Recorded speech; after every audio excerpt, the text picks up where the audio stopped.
Hey guys, another one for our Wheels in Japan playlist on our mini-series of crazy drivers in Japan. And of course, we can't have crazy drivers in Japan video without a few phone zombies.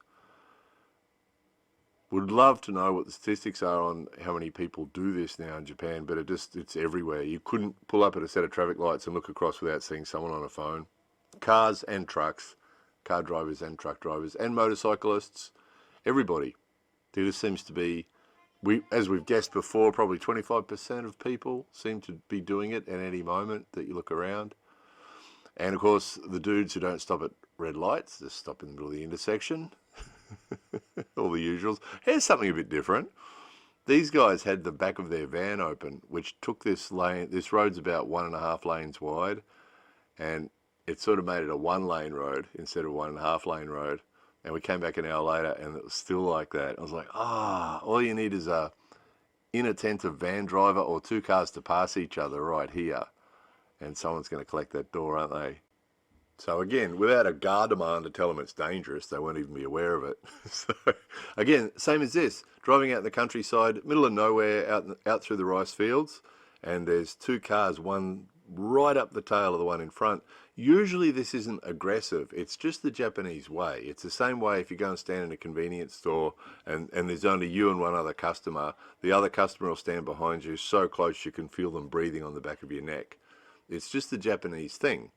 That when you get a group of people, they all get close to each other. So it seems that most of the drivers, they're not really being aggressive, but they're just driving along close to each other. I mean, there are exceptions. Occasionally we do get a real aggressive a-hole that's zigzagging backwards and forwards and cutting people off, but usually it's just this is what they do. They drive really close.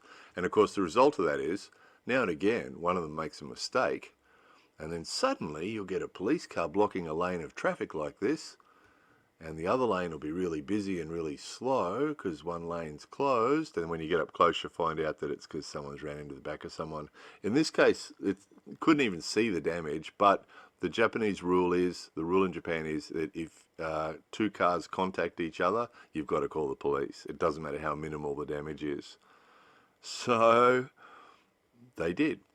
So the road was closed while they were investigating. I mean, it doesn't take much investigating to know what happened.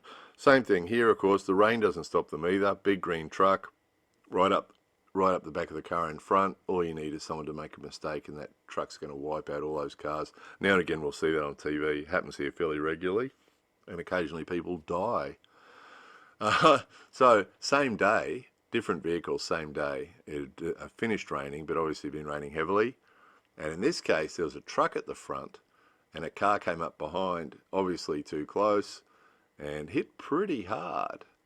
So obviously after the impact, they've obviously moved the truck away from the car. But this one hit pretty hard. And again, everyone's all surprised. Oh, isn't that amazing? But why is it amazing? They all drive too close to each other. It's amazing, isn't it? The lack of logic and lack of reasoning and logic is amazing, isn't it? More videos coming soon.